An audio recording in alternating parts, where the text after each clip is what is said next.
Dominic Durniad, and I'm here with Dan Hardy, the legend of the sport, and actually, in my opinion, right now the best analyst in the MMA business. Hello, Dan. Hi, thanks for that compliment. That's it's very flattering with all the good analysts in the game right now. It's like not only my opinion, according to what we can read under your every of your videos on your channel.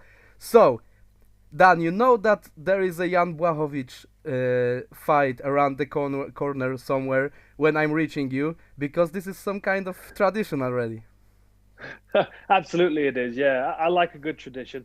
Every time Jan's fighting, we speak, and the fights get bigger and bigger every time we talk to one another. Yeah, and like I'm not a superstitious person, but I thought that it may be a good idea to read you this time again because, as you maybe remember, we I made an interview with you ahead of the fight with Clark, ahead of the fight with Pokrajac, and ahead of the fight with Luke Rockhold, and these three fights had like pretty important fact in common. There are really a breakthrough moment in Jan's career, so this is why I'm like trying to do something extra to help Jan. You know, this like headman rope stuff and like stuff like this. So I'm trying to help him with his luck.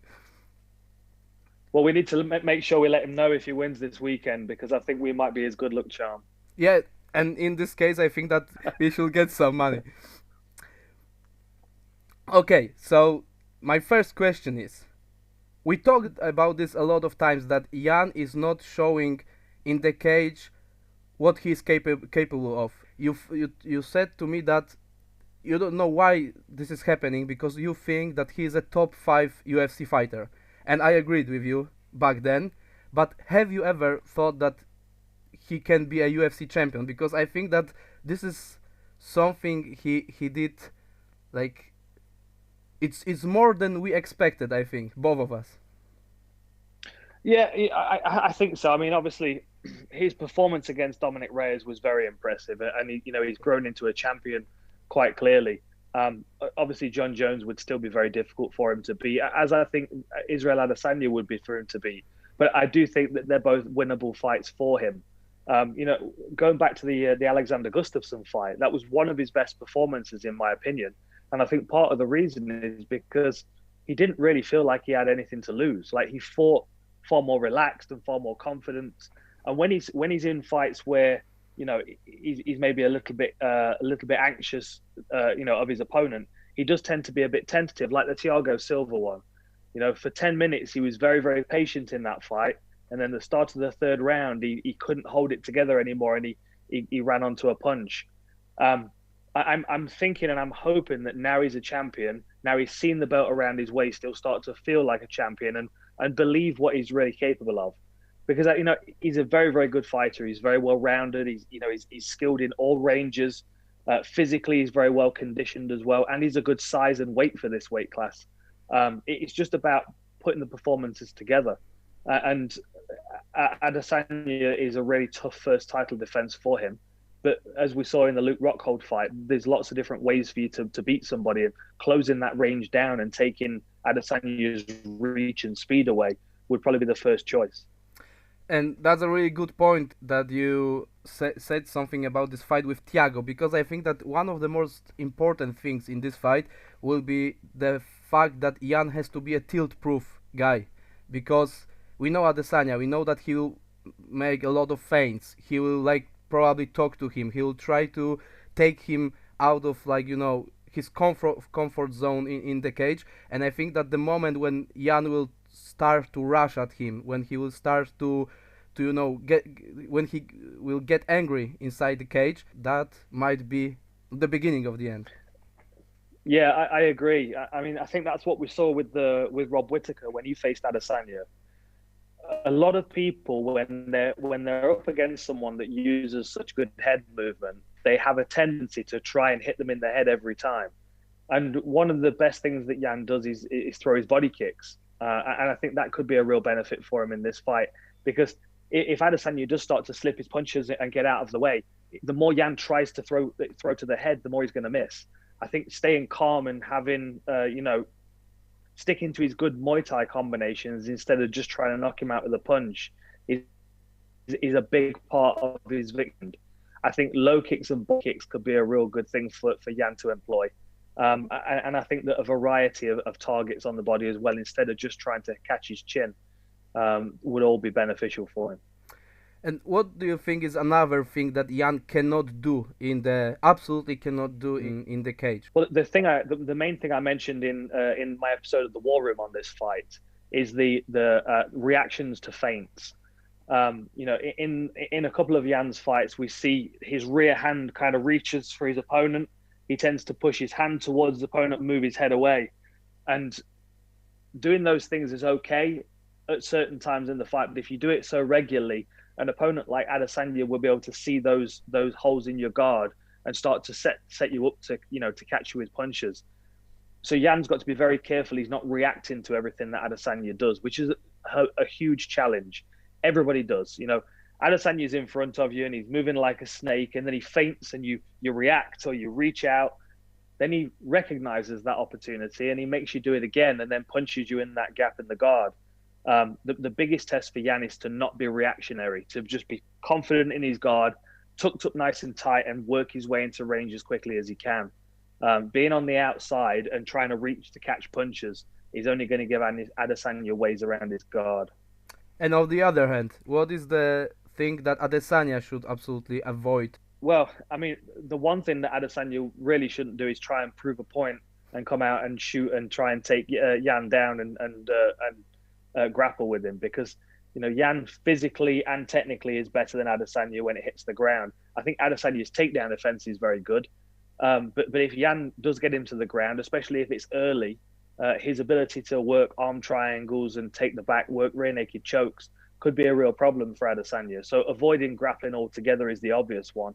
The other one I would say is not leaving his lead leg available for kicks, because a lot of Adesanya's game is about mobility. It's about how much distance he can cover and how he can control the distance between him and his opponent. So if he leaves his leg out there and Jan starts to chop into that early, that will affect him all the way through the fight. And I think it would be a smart thing for Jan to do as well. Attack the calf kick and make his base vulnerable so he's not quite as easy to chase him down. According to what you said about his mobility and about like running and stuff like this, how important factor will be that this fight will be held in the smaller cage, which is like 30% smaller than the normal octagon, I think. Yeah, I think that's a big benefit to Jan. As long as he feels confident that he can. I would constantly be trying to stand on Adesanya's front foot. If I was Jan, I'd constantly be trying to tread on his toes, because that would mean that Adesanya's always having to move away or do something to stop me. And I think we'll see this with Peter Yan against Aljamain Sterling. Peter Yan will force his way into the range of Aljamain Sterling and take a lot of shots on the guard, but then he's making Aljamain Sterling do things that he doesn't want to do, like throw power punches or shoot double legs. I think if Jan's able to put Adesanya, on the back foot early, and utilize the smaller octagon, I think he can do damage with close range punching, and obviously clinch him and wear him out, and hopefully get the fight to the floor. But it's definitely a benefit for Jan that the octagon being smaller.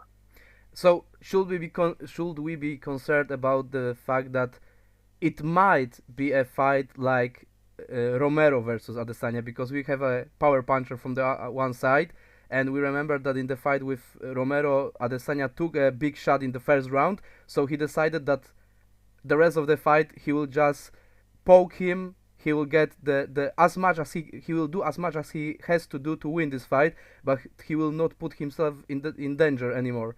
So do you think that this fight might be a little bit like this?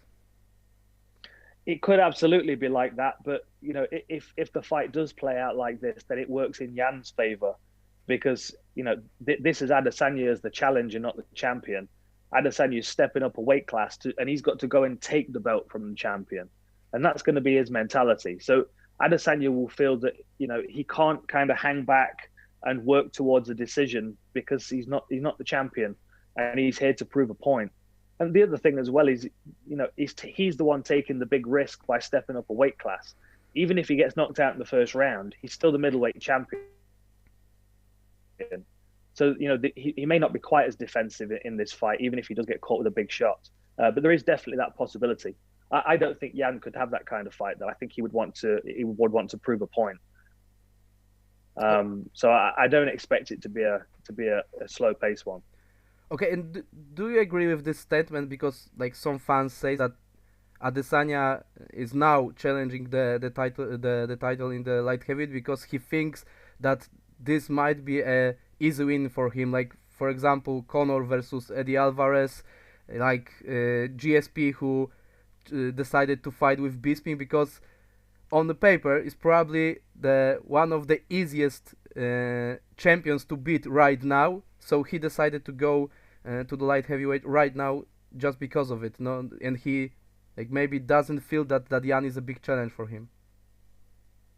I certainly don't think. I don't think he would be as threatened by Jan as he would by John Jones. I still think he would be fighting for the light heavyweight title right now, even if John Jones had it. And I think probably in Adesanya's mind, it's worked out better that he can get the belt without fighting John Jones for it.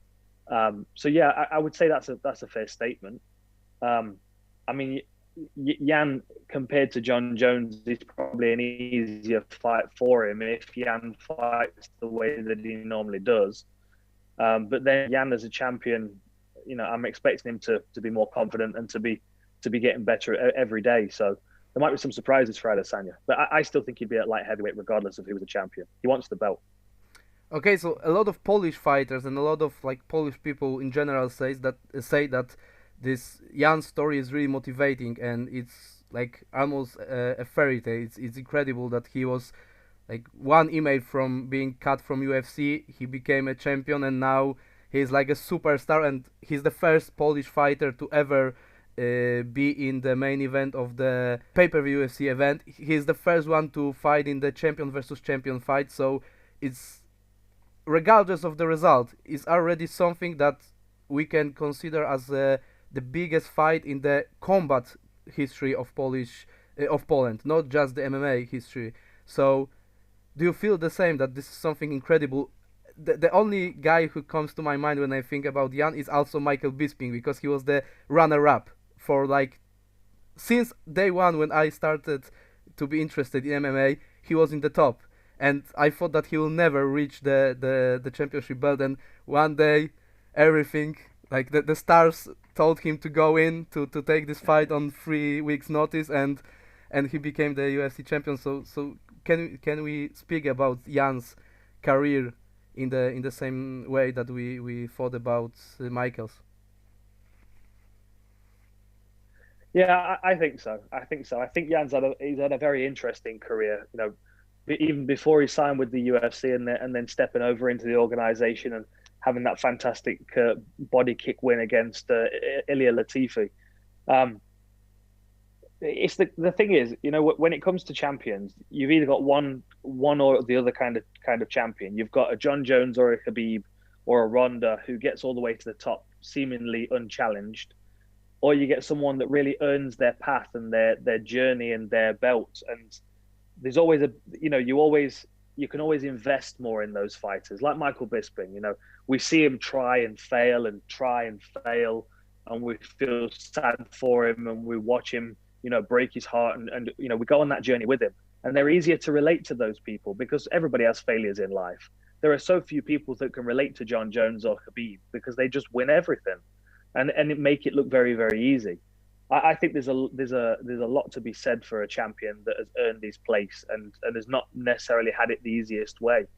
And that's the kind of story that's really inspiring. There'll be lots of fighters across the world that want to be like John Jones, and they'll want to be like John Jones because he's technically really, really good. But a lot of fighters will get a lot of self-belief from a fighter like Jan Błachowicz because they've seen him struggle and pick himself up and try over and over again. And he got there in the end. I would like to come back to the fight, and I'd like to ask you about what do you think of Israel Adesanya's knockout power? Because the friend of mine from my podcast, Krzysztof Gutowski, says that Adesanya might have a really huge knockout power because every time when he knocks someone down, it's from like really weird angles, and it doesn't look like a powerful shot, but the opponents fell down. So do you think that his knockout power is underestimated? I think it is. Yes, I think it is underestimated. But I also think that I don't know. Maybe he's not blessed with natural knockout power like some of the fighters are. Um, but it seems so good. You know, what you tend to is that have got really good knockout power from their beginning of their career is that they never get as technically good as the guys that have to work for it. You know, you can tell that Adesanya's had a lot of fights and a lot of experience, and he's thrown lots and lots of kicks and punches in his lifetime. That's because not the first one knocked his opponent out every time. You know, over 60 something fights.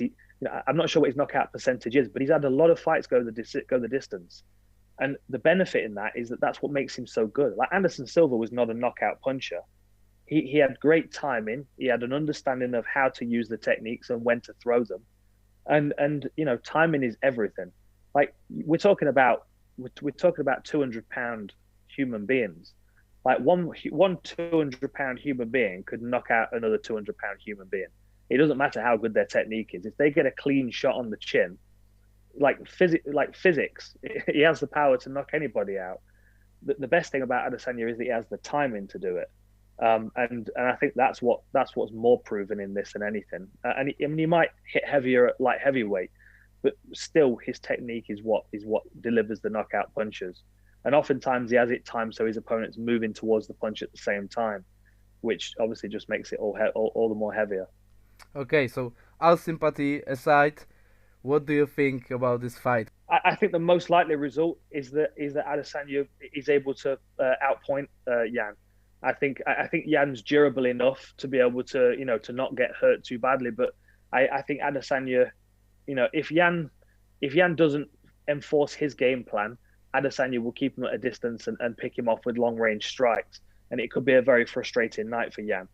But Yan has definitely got the capability of winning this fight. It's just he's going to have to work hard for it. I would say he's got a 30-40% chance of winning, but every way to victory, he has to really work for it. He's got a close range. He's going to have to take some punches and kicks. He's going to have to work hard and grapple. Some takedowns are going to fail. He might be able to take Adesanya down. Adesanya may get back up to his feet a few times, but the persistence and the work and the game plan constantly put in place by Yan will win him the fight. But he's going to have to work hard for it. But the most important thing is if he does get the victory, he will have beaten Adesanya, and it will be the best performance of his career, without a doubt. And that's what we've got to look forward to. Okay, who is better in working hard to achieve what he wants than Jan Błachowicz? So I'm exactly. After what you said, I'm like I more confident. Yeah, more confident about how it will play out. Dan, thank you very much. It was a huge pleasure for me again to speak with you. And like I said, we did everything we could to help Jan and to bring more luck to this fight for him. Absolutely. Always good talking to you, my friend. I will speak to you next time.